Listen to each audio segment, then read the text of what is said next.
કૃષ્ણ વિદ્યાર્થી મિત્રો, જ્ઞાનવિહાર સ્કૂલના ઓનલાઈન શિક્ષણમાં તમારું હાર્દિક સ્વાગત છે। આજે આપણે ધોરણ 7 વિષય વિજ્ઞાન પાઠ 6 ભૌતિક અને રાસાયણિક ફેરફારો એના વિશે અભ્યાસ કરીશું। પાઠ 5 સુધી આપણે પૂર્ણ કર્યું કે જે પાઠ 5 આપણો કયો હતો? એસિડ, બેઝ અને છાત। તો આજે આપણે પાઠ 6 ભૌતિક અને રાસાયણિક ફેરફારો। ચાલો બધા પોતાના પાઠ્યપુસ્તક કાઢી અને સાથે સાથે વિડિયો જોતા જશે અને પોતાની પાઠ્યમાં પણ ધ્યાન આપતા જશે। વિડિયોમાં સમજતું જવાનું છે આપણે। સૌપ્રથમ આપણે ભૌતિક ફેરફારો ભણીશું, એના પછી આપણે રાસાયણિક ફેરફારો ભણીશું કે જે પેજ નંબર 58 પર રોજિંદા જીવનમાં આપણને આપણી આસપાસ ઘણા ફેરફારો જોવા મળે છે। એમ કે છે કે રોજિંદા જીવનમાં આપણને આપણી આસપાસ ઘણા જ ફેરફારો જોવા મળતા હોય છે। જેમ કે આપણે પહેલા કેવા હતા? નાના હતા, ધીરે ધીરે મોટા થતા ગયા, તો એ પણ એક પ્રકારનો ફેરફાર જ છે। કોઈ જાડા, કોઈ પાતળા હોય તો કેવા થઈ જાય? જાડા થઈ જાય, એ પણ એક પ્રકારનો ફેરફાર કહેવાય। તો શું કહે છે કે રોજિંદા જીવનમાં આપણને આપણી આસપાસ ઘણા ફેરફારો જોવા મળે છે।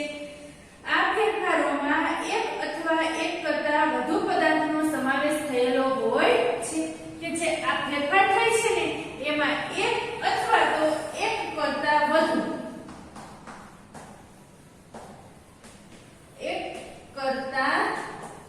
વધુ પદાર્થનો સમાવેશ થયેલો હોય છે। ઉદાહરણ તરીકે તમારા મમ્મીએ તમને પાણીમાં ખાંડ કે સાકર ઓગાળીને ઠંડુ પાણી બનાવવાનું કહ્યું। શું કહે છે કે ઉદાહરણ તરીકે તમારા મમ્મીએ તમને શું કીધું કે પાણીમાં ખાંડ અથવા તો સાકર ઓગાળવાનું। તમને કહે ને ખાંડ અને સાકર ઓગાળીને શું બનાવો? તમે શરબત, લીંબુ શરબત બનાવો ને, તો તમારા મમ્મીએ તમને પાણીમાં ખાંડ અથવા તો સાકર ઓગાળવાનું કહ્યું। સાકર ઓગાળીને ઠંડુ પીણું બનાવવાનું કહે છે। આપણે સાકર ઓગાળી અને ખાંડ ઓગાળીને શું કહીએ છે? ઠંડુ પીણું બનાવવાનું, શરબત બનાવવાનું। ખાંડનું દ્રાવણ બનાવવું એ ફેરફાર કહેવાય। જો ખાંડ હતી એમાંથી શું બન્યું? ખાંડનું દ્રાવણ બની ગયું। ખાંડ હતી એમાંથી શું બન્યું?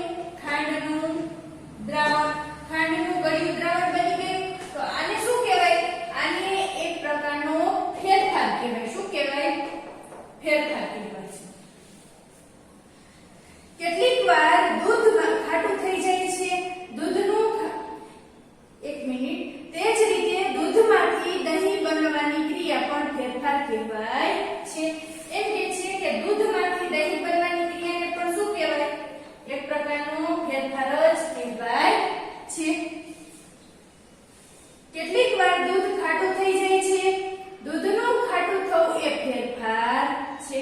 દૂધનું ખાટું થવું એ શું છે? એક પ્રકારનો ફેરફાર છે। ખેંચેલું રબર બેન્ડ પણ ફેરફાર દર્શાવે છે કે જ્યારે આપણે કોઈ રબર હોય, રબર એને આપણે ખેંચતા હોય તો ઈ પણ શું દર્શાવતું હોય છે? એક પ્રકારનો ફેરફાર।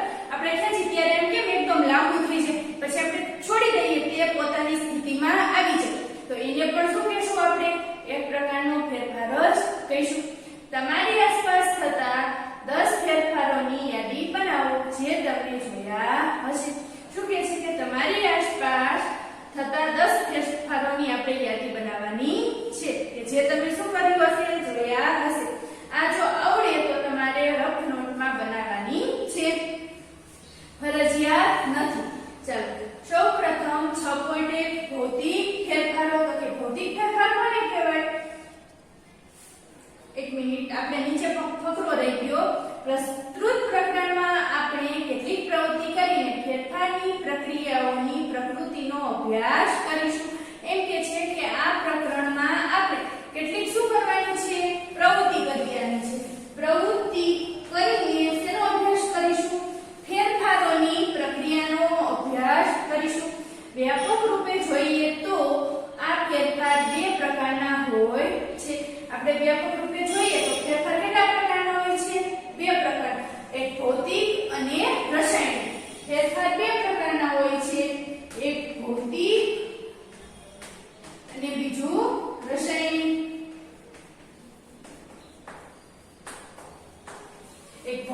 અને બીજો ફેરફાર રાસાયણિક ફેરફાર. તો હવે આપણે 6.1 ભૌતિક ફેરફારો. સૌપ્રથમ પ્રવૃત્તિ 6.1 કાગળના ટુકડાને ચોરસ ભાગમાં કાપો. શું કરવાનું? કાગળનો ટુકડો લેવાનો અને એને ચોરસ ભાગમાં કાપી નાખવાનો. આવી રીતે એને 4 ભાગમાં કાપી નાખવાનું. વળી તે ટુકડાને ફરીથી 4 ચોરસ ભાગમાં કાપી લો. હવે વળી પાછું શું કરવાનું? આ ટુકડાને આવી રીતના 4 ચોરસમાં કાપી નાખવાનું. પહેલા આપણે 4 ટુકડા કર્યા, એમાંથી વળી આ જે એક ટુકડો છે એને પણ 4 ભાગમાં કાપી નાખવાના છે.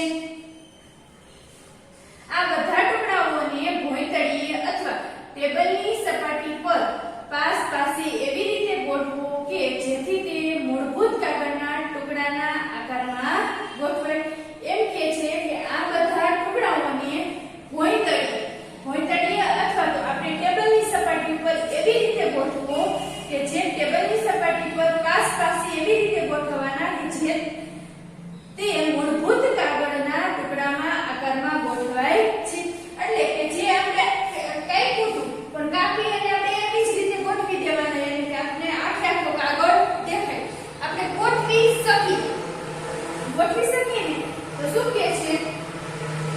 એ સ્પષ્ટ છે કે ફરીથી તમે કાગળના આ ટુકડાઓને જોડીને મૂળભૂત કાગળનો ટુકડો બનાવી શકતા નથી.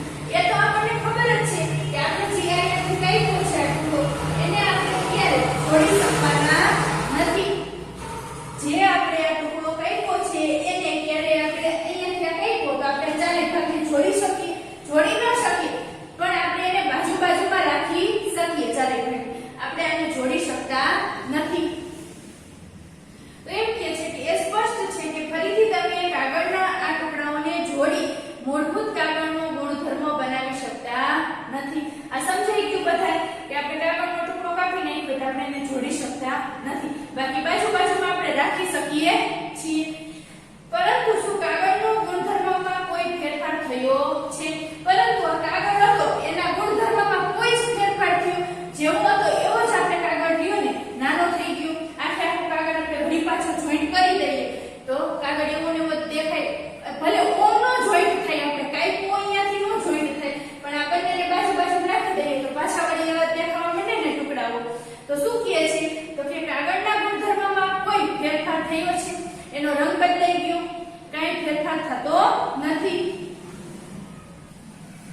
એમ કે છે કે આપણે શું કહી શકીએ? તો કે જે કાગળનો ટુકડો છે પદાર્થ, એને આપણે શું કહીશું? તો કે પદાર્થની સ્થિતિમાં થતો ફેરફાર એ ઉલટાવી શકાય તેવો ફેરફાર હોય છે. એટલે ઉલટાવી શકાય એટલે કે ધારો કે આપણે કાગળને હતો ને આપણે ગોઠવી દીધો ને આપણે, તો એને આપણે શું કીધું? ઉલટાવી શકાય એવો. ભલે ને આપણે એને કાપી નાખ્યું પણ કાપીને આપણે કાગળ હતો એવો તો ગોઠવી દીધો ને, તો એવા ગુણધર્મને આપણે શું કહીશું? ભૌતિક ગુણધર્મ. કેવો ગુણધર્મ? ભૌતિક ગુણધર્મ. એના પછી પ્રવૃત્તિ 6.2. ચાલો એમાં તમને થોડું વધારે સમજાશે, ક્લિયર કે કેવી રીતના દીદી શું કહેવા માંગે છે.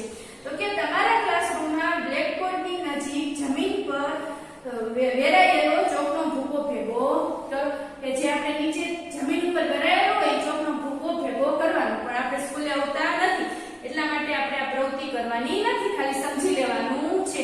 ચોકનો ભૂકો ભેગો કરવાનો છે અથવા તો ચોકના ટુકડાને ભાંગીને તેનો ભૂકો કરો. આપણે આવું કરવાનું નહીં, કારણ કે આપણી ચોક શું થાય? વેસ્ટ જાય એટલા માટે. હવે તેમાં થોડું પાણી નાખીને તેની લુગદી બનાવ. શું કરવાનું? થોડું પાણી નાખવાનું અને એની લુગદી બનાવવાની છે. તેને ચોકના આકારમાં વણી લ્યો. એને શું કરવાનું? તો કે જે લુગદી હતી, લુગદી એટલે કે આપણે પેસ્ટ તૈયાર કરી દીધી ચોકમાં પાણી નાખી, ચોકના ભૂકામાં પાણી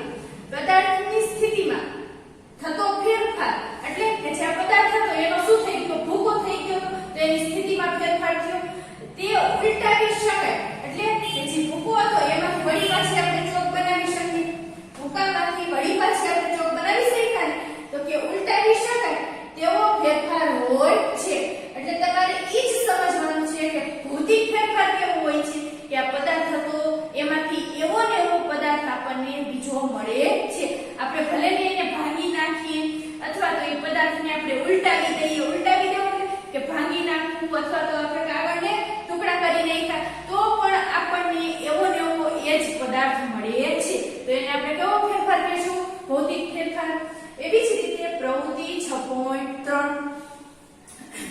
કાચ કે પ્લાસ્ટિકના ગ્લાસમાં થોડો બરફ લ્યો શું કરવાનું છે આમાં તો કે આપણે આમાં એક કાચ અથવા તો પ્લાસ્ટિકના ગ્લાસમાં થોડો બરફ લઈ લેવાનો છે આવી રીતના આપણે બરફના ટુકડા લેવાના છે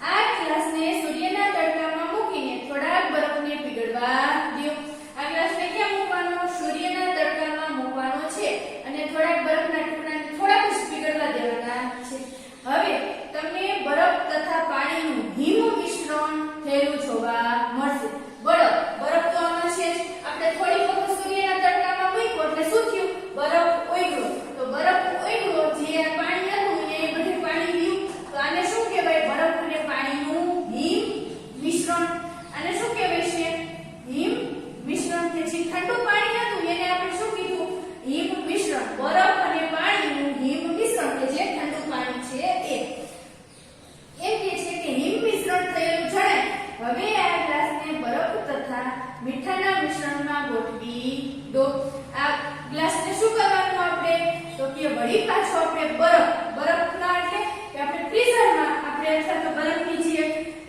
પ્લેટ હોય એના ઉપર ભરી આખા ગ્લાસને ગોઠવી દેવાનો અથવા તો મીઠામાં ગોઠવી દેવાનો શું પાણી ફરી ઘન બરફમાં ફેરવાઈ જશે એમ કે છે પાણી ફરી પાછું આ પાણી જે બચે છે ને આ પાણી એ બધું ફરી પાછું બરફ બની જશે એટલે કે ઘન બરફમાં ફેરવાઈ જશે હા આપણે અત્યારનો હોય અત્યાર તો એને આપણે વળી પાછો ફ્રીજમાં મૂકી દઈએ તો આપણે શું થઈ જાય તો કે જે બરફનું પાણી હતું એ વળી પાછું શું બની જાય બરફ બની જાય છે ઘન બરફમાં ફેરવાઈ જાય છે ને એટલા માટે આમાં એમ કહેવા માંગે છે તો કે આપણે શું કહી શકીએ આમાં તો કે પદાર્થની સ્થિતિમાં થતો ફેરફાર એટલે કે આ પદાર્થ હતો જે આપણો બરફ હતો એ શું હતો પદાર્થ એની સ્થિતિમાં ફેરફાર થયો બરફમાંથી શું બન્યું પાણી બન્યું એની સ્થિતિમાં થતો ફેરફાર એ ઉલટાવી શકાય તેવો એટલે કે બરફમાંથી પાણી બને પાણીમાંથી બરફ બને એને આપણે ઉલટાવી દીધું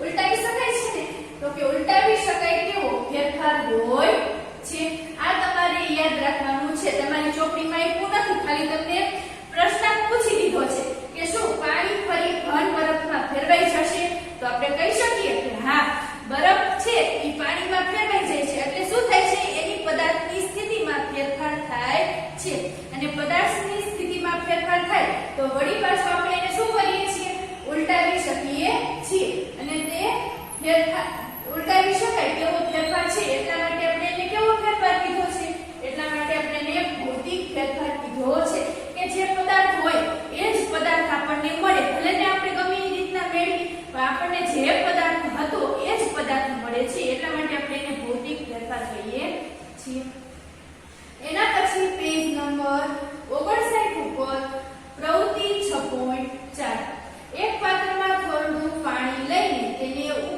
ઉકાળો તમે પાણીની સપાટી પરથી વરાળ ઉપર જતી દેખાશે શું કરવાનું છે આપણે એક પાત્રમાં થોડું પાણી લેવાનું છે ચાલો આપણે પાણી લઈ લઈએ ઈ પાત્રમાં પાણી લીધું એને પછી શું કરવાનું છે ગરમ કરવાનું છે ઉકળવા મૂકવાનું છે તમે પાણીની સપાટી પરથી વરાળ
વાયુમાંથી પ્રવાહી સ્વરૂપ આવી જાય છે એટલે વરાળનું પાણી શું બની જાય છે પાણી કે જેને આપણે શું કહીએ છીએ પરસેવો કહીએ છીએ ને તો શું કહે છે શું તમને ત્યાં પાણીના ટીપા બાજી ગયેલા જણાય છે મેં કીધું ને કે પરસેવો છે શું છે ઉપર પાણીના ટીપા તો પાણીના ટીપા તમને બાજી ગયેલા જણાય છે તો શું કહી શકીએ આપણે તો કે પદાર્થની સ્થિતિમાં થતો ફેરફાર એ ભૌતિક ફેરફાર છે આ પદાર્થની સ્થિતિમાં ફેરફાર થયો ને આ પાણી હતું એમાંથી શું બન્યું વરાળ વળી પાછું વરાળમાંથી શું બન્યું પાણી આપણે જે પરસેવાના ટીપા બેસ્યા હતા પાણીના ટીપા એ બધી શું હતું વરાળમાંથી પાણી બન્યું હતું અને પાણીમાંથી જે વરાળમાંથી શું બન્યું પાણીમાંથી વરાળ બની હતી અને વરાળમાંથી વળી પાછું શું બને છે પાણી બને છે જે અહીંયા ઉપર ટીપા બાજે છે એટલા માટે આપણે કહી શકીએ કે પદાર્થની સ્થિતિમાં થતો ફેરફાર એ ભૌતિક ફેરફાર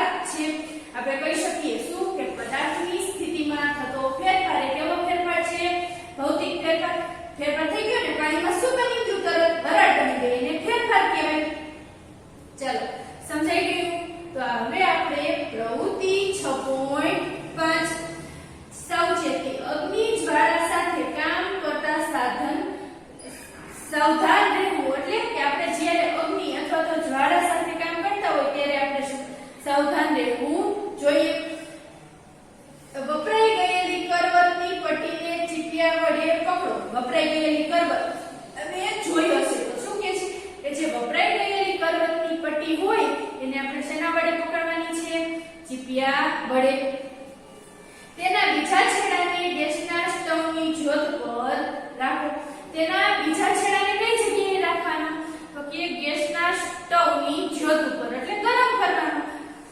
થોડા મિનિટ રાહ જુઓ થોડા મિનિટ શું કરવાની છે આપણે રાહ જોવાની છે શું કરવતની પટ્ટીના ભાગના રંગમાં કોઈ ફેરફાર જણાય છે એટલે કે જે કરવતની આગળ આવી પટ્ટી હોય આવી કરવત હોય એમાં આગળ પટ્ટી હોય આપણે ગરમ કરી હોય તો એમાં કોઈ ભાગમાં તમને ફેરફાર જણાય છે એકદમ ગરમ કરી તો કેવી થઈ જાય કરવતની પટ્ટી ચાલો આપણે જોઈએ હવે કરવતની પટ્ટીના છેડાને સ્ટવની જ્યોત પરથી દૂર કરો એમ કે છે કે હવે શું કરવાનું આને લઈ લેવાની એકદમ ગરમ થઈ જાય એટલે પછી ત્યાંથી પટ્ટીને કરવતને લઈ લેવાની થોડા સમય પછી તે છેડાનું ફરી અવલોકન કરો વળી પાછી ઠંડી પડી જાય ને ત્યારે આપણે અવલોકન કરવાનું છે પહેલા આપણે ગરમ હતી ત્યારે જોઈ લેવાની કરવતની પટ્ટી અને પછી વળી થોડીક વાર પછી આપણે નીચે લઈ લીધી અને ઠંડી પડી જાય ત્યારે આપણે એનું શું કરવાનું છે અવલોકન કરવાનું છે શું તે ફરી પ્રથમ જેવા કાળા રંગમાં આવી હવે કરવતની પટ્ટીને છેડાને સ્ટવની જ્યોત પરથી દૂર કરો એ આપણે જોવાઈ ગયું એના પછી શું કહે છે શું તે ફરી પ્રથમ જેવા કાળા રંગમાં આવી ગયો એમ કહે છે કે ઈ જે છેડાની પટ્ટી હતી એ વળી પાછી હતી એવા એવા કાળા રંગમાં આવી ગઈ જ્યારે આપણે ગરમ કરી છે ત્યારે કેવો રંગ થઈ ગયો છે એકદમ લાલચોળ રંગ થઈ ગયો ને એકદમ કેવો રંગ થઈ જાય છે આપણે ગરમ કરીએ છીએ આ પટ્ટીને ત્યારે એકદમ લાલ ચોળ ગરમ થઈ જાય છે ને વળી પાછી આપણે ઠંડી પાડીએ આ પટ્ટીને તો કેવો રંગ થઈ જાય એનો હતો ને કાળો રંગ થઈ જાય છે પ્રવૃત્તિ 6.1 તથા 6.2 માં તમે જોયું કે કાગળ તથા આપણે જોઈને પ્રવૃત્તિ 6.1 અને 6.2 શું કહે છે હવે આપણે જોશું એ શું કહેવા માંગે છે તો કે કાગળ તથા ચોકના ટુકડો બંનેમાં માપમાં ફેરફાર થાય છે આપણે કીધું ને કે કાગળ આપણે આને ભેગો ન કરી શકીએ અહીંથી કાઢ્યો એટલે આપણે ખાલી એને બાજુમાં રાખી શકીએ પણ ભેગો કરી શકીએ નહીં કાગળ અને કે જે આપણે ચોક હોય તો એના ટુકડામાં ફેરફાર થાય છે પ્રવૃત્તિ 6.3 તથા 6.4 બંનેમાં પાણીની અવસ્થામાં આપણે પ્રવૃત્તિ 6.3 અને 6.4 માં શું જોયું તો કે પાણીની અવસ્થામાં ઘનથી પ્રવાહી અને વાયુમાંથી પ્રવાહીમાં ફેરફાર થાય છે આપણે કીધું કે બરફ હતો એ ઘન હતો એમાંથી શું બન્યું પ્રવાહી પછી જ્યારે આપણે એના પછીની બીજી પ્રવૃત્તિ કરી 6.4 તો એમાં પાણી કેવું હતું પ્રવાહીમાંથી શેમાં રૂપાંતર થયું વાયુ વરાળ કે વાયુમાં રૂપાંતર થયું તો એમ કહેવા માંગે છે કે એમાં ફેરફાર થાય છે તો પ્રવૃત્તિ 6.5 દર્શાવે છે છે કે ગરમીને લીધે પર્વતના રંગમાં પરિવર્તન થાય છે. મેં તમને કીધું ને કે જ્યારે આપણે પર્વતને ગરમ કરીએ છીએ ત્યારે એનો કલર કેવો થઈ જાય છે? એકદમ લાલચોળ થઈ જાય છે. પણ જ્યારે પર્વત ઠંડી પડે છે ત્યારે હતો ને એવો એનો કાળો કલર થઈ જાય છે.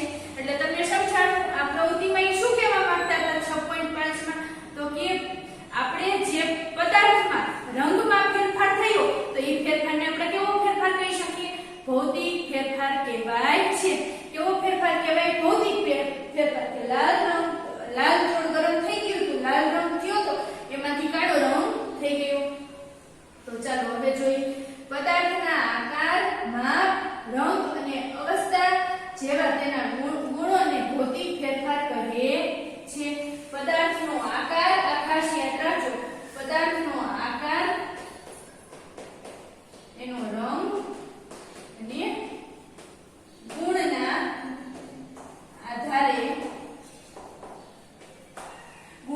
આધારે થતા ફેરફારોને આપણે કેવા ફેરફાર કહીએ છીએ? ભૌતિક ગુણધર્મો કહીએ છીએ. કે પદાર્થના આકાર, માપ, રંગ અને એની અવસ્થા. આપણે શું આધાર ગુણોના આધારે નહીં, એની અવસ્થા. એની અવસ્થા કેવી છે? અવસ્થાના આધારે આપણે પદાર્થોના ગુણોને ભૌતિક ગુણધર્મો કહીએ છે. કે ક્યારેક પદાર્થનો આપણે જોયું કે ફેરફાર થાય છે. ઘણા પદાર્થનો આકાર ફેરવાઈ શકે. તો તમે જો આના આપણે ટુકડા કર્યા તો એનું માપ ફેરવાઈ ગયું. ચોકનો આપણે આકાર ફેરવી શકીએ. ગોળ હોય તો આપણે ચોરસ પણ બનાવી શકીએ. તો એનો માપનો ફેરફાર થયો. આમાં આપણે માપમાં ફેરફાર થયો. આમાં પણ આપણે જોયું માપમાં ફેરફાર થયો. એવી જ રીતના એનો આકાર બદલાઈ જાય, રંગ બદલાઈ જાય અને અવસ્થા જેવા તેના ગુણોને ભૌતિક ગુણધર્મો કહીએ છે. એવો ફેરફાર કે જેમાં પદાર્થના ભૌતિક ગુણધર્મોના ફેરફાર થાય તો તેને ભૌતિક ફેરફાર કહે છે. અને ભૌતિક ફેરફારો સામાન્ય રીતે પ્રતિવર્તી હોય છે. ભૌતિક ફેરફાર કેવો હોય છે? સામાન્ય રીતે પ્રતિવર્તી. આ ખાસ યાદ રાખજો. પ્રતિવર્તી એટલે શું? ભૌતિક ફેરફારો સામાન્ય રીતે પ્રતિવર્તી હોય છે. એટલે કે આપણે ચોકનો ભૂકો હતો તો એ ચોકના ભૂકામાંથી આપણે વળી પાછી શું બનાવી શકીએ? ચોકના ભૂકામાંથી આપણે ચોક બનાવી શકીએ. તો એ ફેરફારને કેવો ફેરફાર કહેવાય? પ્રતિવર્તી ફેરફાર કહેવાય છે. ચોકના ભૂકામાંથી આપણે ચોક બનાવી શકીએ. તો ભૌતિક ફેરફારો કેવા હોય? પ્રતિવર્તી હોય છે. એવી જ રીતના પાણીમાંથી આપણે શું બનાવી શકીએ? વરાળ બનાવી શકીએ. તો એવા ફેરફારને આપણે કેવા ફેરફારો કહીશું? પ્રતિવર્તી ફેરફાર કહેવાય છે. આવા ફેરફારોમાં નવા પદાર્થનું નિર્માણ થતું નથી. આવા ફેરફારમાં કોઈ નવા પદાર્થનું નિર્માણ થતું નથી. એટલા માટે જો કે પાણી છે, આપણે એને ગરમ કર્યું તો એની વરાળ બની. પણ વરાળમાંથી વળી પાછું શું થયું? તો કે ઉપર જે પાણીના ટીપા વહી જતા એની પાછા આપણને પાણી સ્વરૂપે મળી ગયું. કોઈ નવો પદાર્થ એમાં બન્યો નહીં. હવે આપણે બીજા પ્રકારના ફેરફારો ધ્યાનમાં લઈશું કે જે આપણે આગળના નેક્સ્ટ વિડિયોમાં જોશું. કે આપણે આગળ રાસાયણિક ફેરફારોનો અભ્યાસ આવતા નેક્સ્ટ વિડિયોમાં અભ્યાસ કરશું. આજે આટલું બધાને સમજાઈ ગયું. જે ન સમજાણું અહીંયા તમારે નીચે રિપીટ કરી નાખવાની છે. અસ્તુ. જય હિન્દ.